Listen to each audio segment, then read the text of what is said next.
지난 한 주간 전 세계적으로 여러 가지 복잡한 소식들이 또 들려왔죠. 이스라엘과 이란이 다시 전쟁을 시작해 버렸습니다.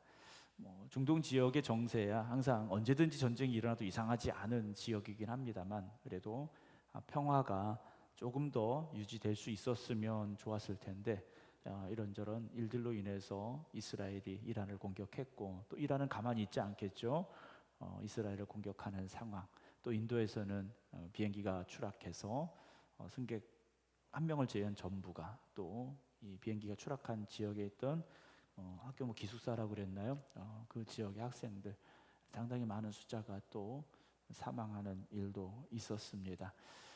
여러분들의 삶에도 그랬으리라 생각이 돼요. 평안하길 원했는데, 뭔가 좀 안정적이고 평안하길 원했는데 그렇지 않은 상황들도 분명히 있었을 것 같습니다. 그래서 우리는 그런 마음이 있어. 좀 오늘은 좀 아무 일 없이 잘 지나갔으면. 예전에 그 차 타면 그거 있었잖아요. 오늘도 무사히. 네.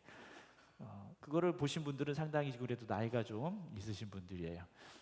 요즘은 그런 거 없습니다. 기도하는 손 있죠? 네, 기도하는 손 있고 무릎 꿇고 기도하고 오늘도 무사히. 옛날 얘기네요. 자, 일단 우리가 평안하길 원해요. 평안하고 화평하고 그런 삶을 살길 원하는데, 사실 우리에게 주어진 현실이 그렇지가 않습니다. 늘 뭔가에 쫓기고 뭔가 내 뜻대로 되지 않고, 그래서 늘 불안하고 염려하고 걱정하고, 이게 우리의 삶 속에 계속 반복이 되는 것 같아요. 그래서 그게 쌓이다 보면 스트레스가 되죠. 지난주에 그 뉴스 중에 그 유명한 한 연예인이 운전을 했는데 그 약물 반응이 나왔다고 그러잖아요. 자기 차가 아닌데 자기 차를 운전하고 집까지 간 그런 사고가 하나 있었습니다. 근데 공황장애 약을 먹어서 그렇다라는 뉴스가 있었어요. 그렇게 믿고 싶고 또 그러리라 생각이 되는데, 요즘 보게 되면 이 정신과 정신건강의학과 신경과 치료받는 분들이 참 많습니다. 그리고 불면증 약을 드시는 분들도 참 많고요. 근데 이게 자꾸 늘어나고 있다라는 거지 않습니까? 왜 이렇게 됐을까라는 거죠. 결론적으로 마음의 평화가 없기 때문이에요. 아기들 불면증 없습니다. 예. 갓난아기들이 불면증이 있다, 그렇지 않아요. 이건 애들이 잠을 안 자면 그건 진짜 문제가 있는 거지 않습니까? 어디가 아프든지 배고프든지 기저귀를 안 갈아줬든지 뭔가 문제가 있기 때문에 애들도 당연히 자야 될 애들이 잠 못 자는 거예요. 근데 어른인 우리는 어떻습니까? 이게 더 훨씬 많고 더 강도가 세다라는 거죠. 그래서 평안하세요? 라고 물어봤을 때 저 평안해요. 제 한 주간 너무 평안했어요. 라고 대답하실 분들이 많지를 않아요. 많지 않습니다. 우리는 폭풍 가운데 있어도 평안함을 누릴 수 있어야 됩니다. 풍랑 가운데 있어도 평안함을 누릴 수 있어야 돼요. 제자들과 예수님 배를 타고 갈릴리 바다를 건너가십니다. 풍랑이 일었어요. 그 풍랑이 보통 풍랑이 아니었지 않습니까? 물이 넘쳐서 배에 물이 들어오게 되고, 배는 파도에 흔들리게 되고, 제자들 어떻게 합니까? 갈릴리 바다에서 잔뼈가 굵은 베드로와 제자들 역시 이러다 죽겠다라는 생각이 들어요. 그래서 두려움에 떨면서 누구를 깨웁니까? 예수님을 깨워요. 근데 예수님 뭐하고 계셨다고요? 잠자고 계셨어요. 아니, 그 상황에서 어떻게 잠을 자실 수 있을까? 주님에게는 무엇이 있었습니까? 평화가 있었어요. 샬롬이 있었다라는 거죠. 주님은 왜 샬롬, 왜 그 평화를 왜 누릴 수 있었습니까? 하나님이 나와 함께 하시기 때문에. 하나님이 함께 하시니까 이 풍랑이 아무리 저 난리를 쳐도 이 배를 집어삼킬 수가 있다 없다? 없다라는 거예요. 자, 여러분들의 삶 속에 하나님이 함께 하십니까? 그 확신이 있다면 여러분 그 두려움에서, 그 불안함에서 자유함을 얻으셔야 돼요. 아니, 이 문제가, 이런 어려움이, 이런 고통이 나를 쓰러뜨리려고 해? 말도 안 돼. 나는 하나님이 함께 하셔. 하나님이 나를 지켜주셔. 하나님이 나의 힘이 되셔. 우리가 그렇게 담대할 수 있어야 된다라는 거죠. 그때 진정한 평화를 누릴 수 있습니다. 우리가 믿음이 있다면 평화가 있어야 돼요. 근데 믿음이 있음에도 불구하고 여전히 우리는 사실 그 평화를 누리지 못하고 있다라는 거죠. 여러분 저한테 물어보고 싶으실 거예요. 목사님은 평안하십니까? 네. 물어보지 마세요. 네. 물어보지 마세요. 네. 100%는 안 되더라고요. 네. 평안하려고 합니다. 그리고 평안함 속에 살고 있습니다. 그러나 삶이 늘 바뀌잖아요. 늘 어떤 새로운 일들이 일어나게 되더라고요. 그럼 잠깐도 그 평화가 깨져요. 그런데 또다시 하나님 바라보아야 되고, 또다시 기도해야 되고, 그때 또 하나님이 평안함을 주시고, 그런 걸 좀 누리시기 바랍니다.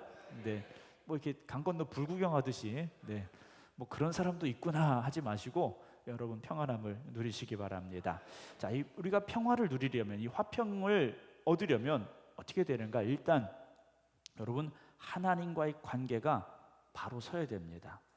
하나님과의 관계가 바로 서야 되는데, 로마서 우리 앞에 5장 말씀 보겠습니다. 앞으로 좀 넘겨서 5장 1절 보겠습니다.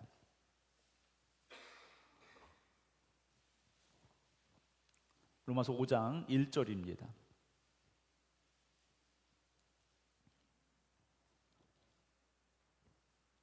자, 로마서 5장 1절 말씀, 1절, 2절 함께 읽겠습니다. 1절만 먼저 읽겠습니다. 그러므로 우리가 믿음으로 의롭다 하심을 받았으니 우리 주 예수 그리스도로 말미암아 하나님과 화평을 누리자 그래요. 자, 화평을 누려야 되는데 누구와요? 하나님과 화평을 누려야 됩니다. 자, 죄인된 우리는 하나님 앞에 감히 설 수 없는 사람들이에요. 죄인으로서 하나님 앞에 갈 수 없습니다. 그런데 그 죄의 문제를 누가 해결하셨습니까? 예수님께서 해결해 주셨어요. 그래서 예수 그리스도로 말미암아, 우리 주 예수 그리스도로 말미암아 우리는 하나님과 화평을 누릴 수 있는 사람들이 된 거예요. 죄인된 우리가 거룩하신 하나님 앞에 설 수 있도록 예수님께서 십자가를 지셨기 때문이다라는 거죠. 그래서 에베소서 2장에 보게 되면 그는 우리의 화평이신지라 라고 되어 있어요. 예수님께서 우리에게 그 화평을, 하나님과의 화평을 이루어 주셨다라는 거죠. 여러분, 주님 안에서 우리가 그 평안함을 얻을 수 있는 자격을 받았다라는 겁니다. 하나님과의 화평. 죄인된 우리는요, 하나님 앞에 서면 두려울 수밖에 없어요. 죄인이 판사 앞에 섰다. 나에게 어떤 판결을 내릴까? 나는 분명히 죄를 지었어요. 재판정에 있어요. 그럼 판사는 나에게 그 죄에 맞는, 그 형량에 맞는 판결을 할 거란 말이죠. 그런데 성경이 말씀하고 있는 죄의 형량은 뭡니까? 사망이에요. 우리가 하나님 앞에 서면 하나님이 판결하실 거예요. 사망. 우리가 그런데 어떻게 하나님 앞에 설 수 있습니까? 그런데 예수님께서 대신 그 사망의 자리에 서신 거지 않습니까? 대신 그 자리에 서셨어요. 다 본인이 감당하신 거예요. 그리고 우리에게 무엇을 주셨습니까? 구원을 주셨어요. 영생을 주셨다라는 거죠. 그래서 우리가 죄인이지만 하나님 앞에 설 담대함을 얻은 거지 않습니까? 우리가 죄인이 아니어서가 아니라 죄인이지만 우리의 죄를 씻어 정결케 하시고 더 이상 우리를 죄인으로 보지 않으시니까 우리가 하나님 앞에 담대함으로 서게 됐다라는 거죠.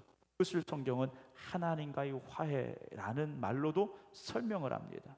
우리가 누군가하고 싸웠어요. 그런 관계가 얼마나 서먹서먹합니까? 좋지 않아요. 그런데 그게 해결이 되면, 화해가 되면 어떻습니까? 다시 그 관계가 회복이 되지 않습니까? 에덴 동산에서의 아담과 하와는 하나님과 어떤 관계였습니까?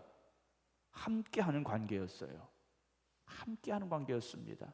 근데 죄로 말미암아 에덴 동산에서 추방이 됐고요. 하나님 앞에 설 수 없는 자들이 됐지 않습니까?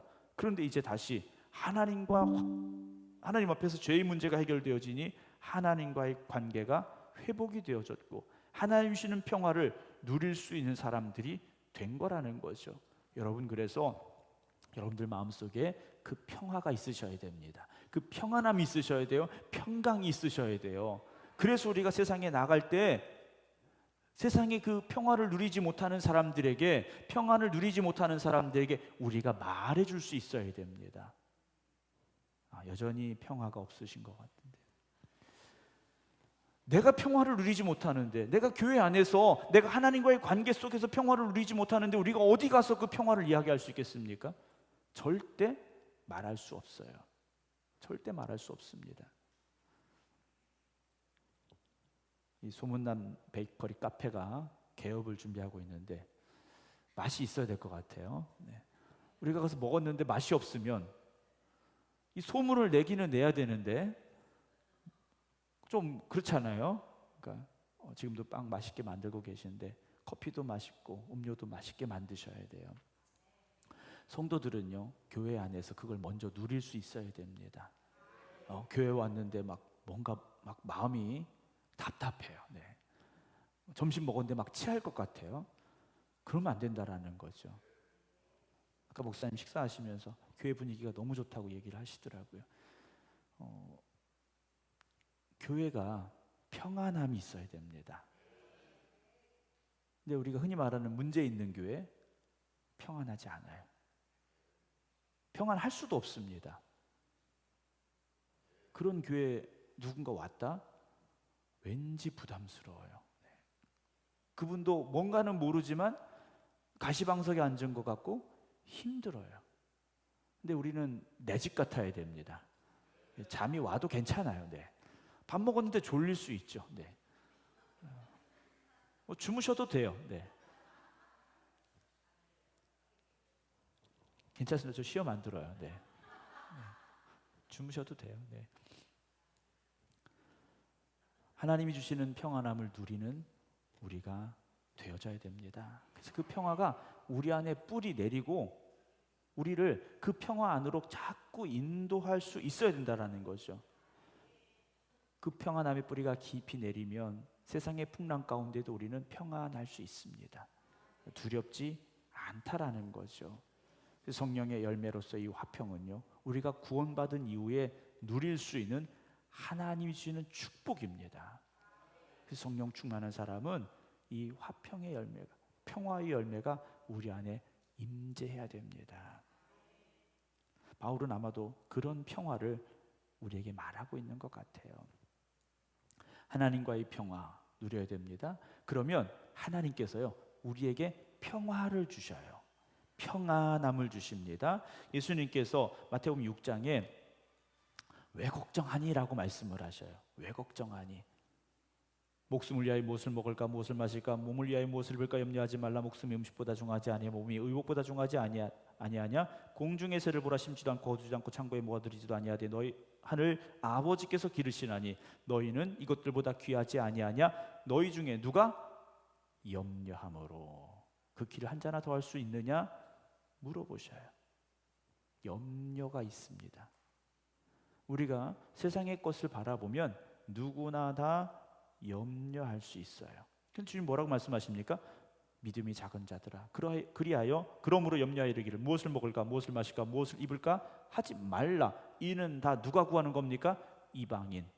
하나님과의 관계 속에서 평화를 누리지 못하는 그 밖에 있는 사람들이 뭘 먹을까, 뭘 마실까, 뭘 입을까. 이 말은요, 골라서 먹겠다라는 게 아니에요. 어떻게 하지? 어떻게 살지? 이런 고민들은 하나님을 알지 못하는, 하나님과의 관계가 화평하지 못한 그들이 하는 고민이라는 거죠. 하늘아버지께서 이 모든 것이 너에게 있어야 할 줄을 아시느니라 라고 말씀을 하셔요. 그러므로 내일 일을 위하여 염려하지 말라. 내일 일은 누가 염려한다고 그랬습니까? 내일이 염려할 것이요 한날의 괴로움은 그날로 족하다 라고 예수님께서 말씀을 하셔요. 이 말씀은요, 어떤 의미일까? 나는 지금 의식주에 걱정이 있어요. 당연히 있습니다. 인생에 문제가 있어요. 고민과 염려가 있어요. 그래도 뭐 하겠다는 겁니까? 주님이 말씀하신 그대로 하나님이 나의 아버지시니까 아버지께서 나를 도와주시고 아버지께서 나의 힘이 되시고 아버지께서 나를 위하여 일하실 거야. 하나님을 신뢰할 수 있는 믿음을 가져야 된다는 거죠. 그럴 때 우리 안에 뭐가 있는 겁니까? 하나님이 주시는 평화가 있는 겁니다. 당장 지금 문제가 막 해결돼서가 아니에요. 내가 지금 당하고 있는 이 어려움이 사라져서가 아니라는 거예요. 그럼에도 불구하고 하나님이 나의 아버지 되심을 고백할 때, 하나님의 그 능력을 신뢰할 때 신실한 믿음으로 우리가 평안함을 누릴 수 있다라는 거죠. 그래서 하나님께서 우리에게 주시는 평화가 있어야 됩니다. 그러면 하나님과의 평화가 이루어졌고 하나님이 주시는 평화가 내 안에 있어요. 그럼 어떻게 될까요? 그 평화가 나를 통해서 밖으로 전해져 가야 되는 겁니다. 그 평화가 내 안에만 머물러 있는 것이 아니라 평화는 계속해서 전해져 가야 된다라는 거죠. 오늘 우리는 그런 사명을 받은 사람들이라는 겁니다. 예수를 믿는 그리스도인들이 세상에 나가서 평안을 말할 수 없다면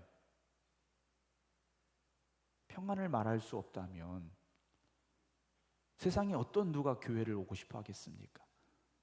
나가서 전도해. 야, 우리 교회 맨날 싸워. 맨날 우리 교회 막 힘들어. 근데 교회 와라? 여러분 오고 싶겠어요? 네. 저도 가기 힘들 것 같아요. 네.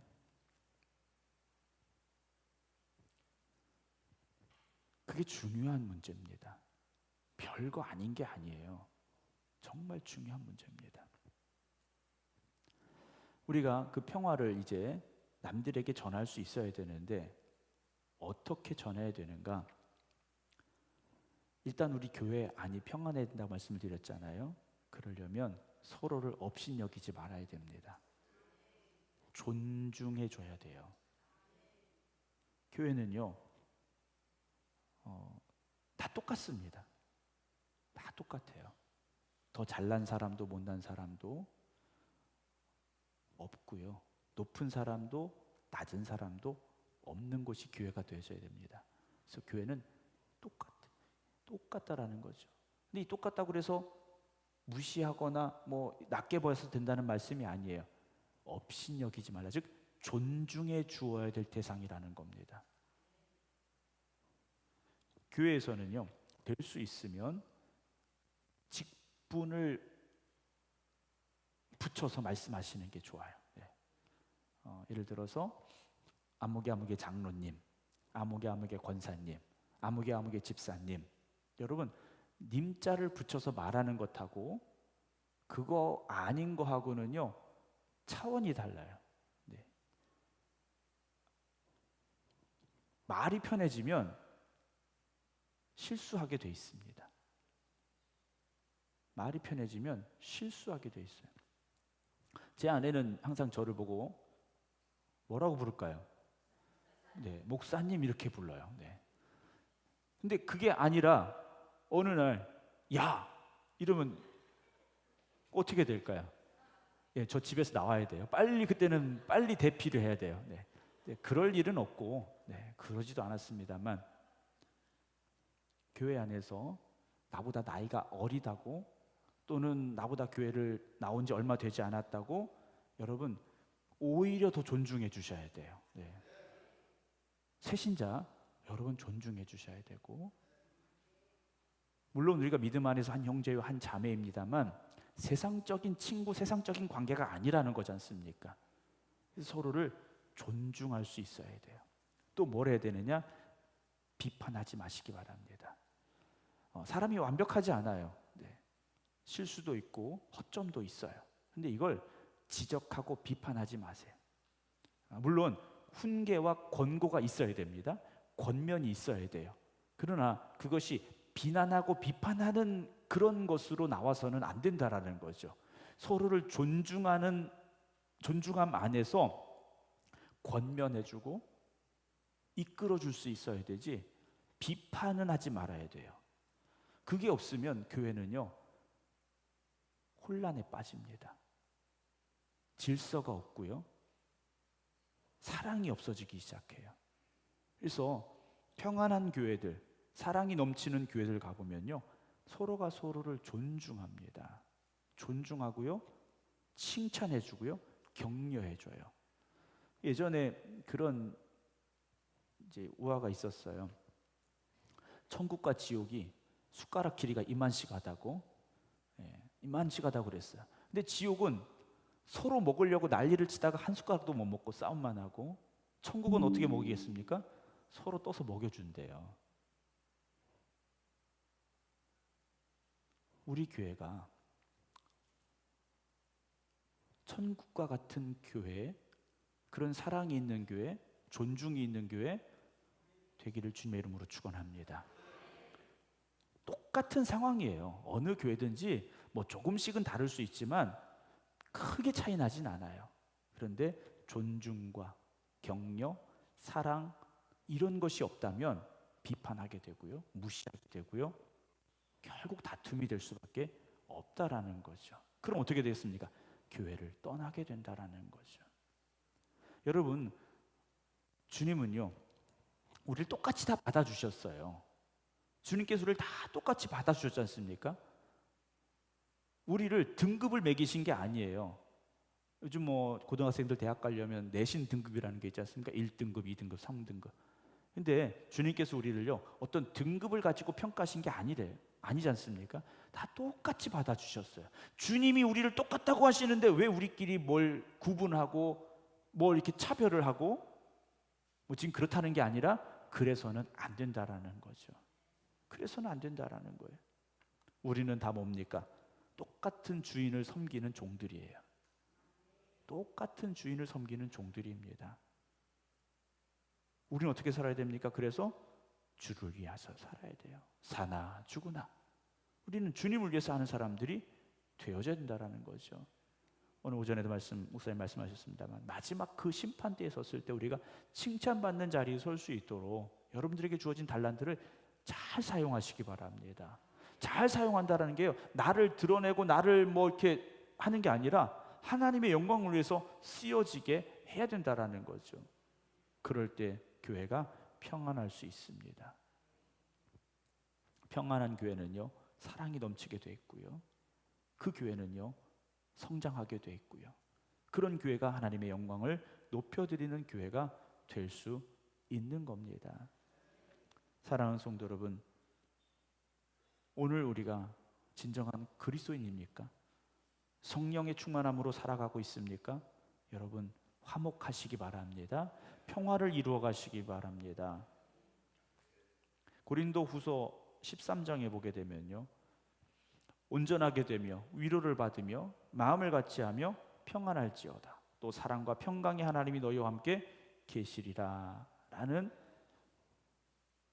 말씀을 바울이 하고 있어요. 갈등이 없을 수는 없습니다. 그렇죠? 갈등이 없을 수는 없어요. 그러나 그 갈등을 갈등으로 만들어 가지 마시고 평안함으로 회복되는 여러분 되시기 바랍니다. 오해를 만들어내는 말들을 할 것이 아니라 사랑으로 하나 되는 말들을 하시기 바랍니다. 어떤 오해가 생겼을 때는 빨리 해결해야 돼요. 미안합니다. 내가 실수했습니다. 괜찮습니다. 그럴 수 있습니다. 여러분, 우리가 그렇게 말할 수 있어야 돼요. 그게 바로 우리가 가져야 될 평화의 모습들입니다. 사랑하는 성도 여러분, 우리는 주님께서 부르신 주님의 종들입니다. 평화를 이루어가라고 우리를 부르셨다라는 거죠. 이제는 그 평화를, 화평을 만들어 가시기 바랍니다. 교회는 그 평화의 열매가 맺어지는 곳이 되어져야 됩니다. 예배 드렸는데 마음이 불편하고, 교회 왔는데 기분이 상하고, 그런 자리가 되지 말아야 됩니다. 오늘도 우리는 성령의 열매를 분명히 맺어야 됩니다. 사랑의 열매, 희락의 열매, 그리고 오늘 이 화평의 열매, 앞으로 또 우리가 함께 나눠가야 될 그 열매들까지 아름답게 맺어갈 수 있는 우리 모두가 되기를 주님의 이름으로 축원합니다. 기도하겠습니다.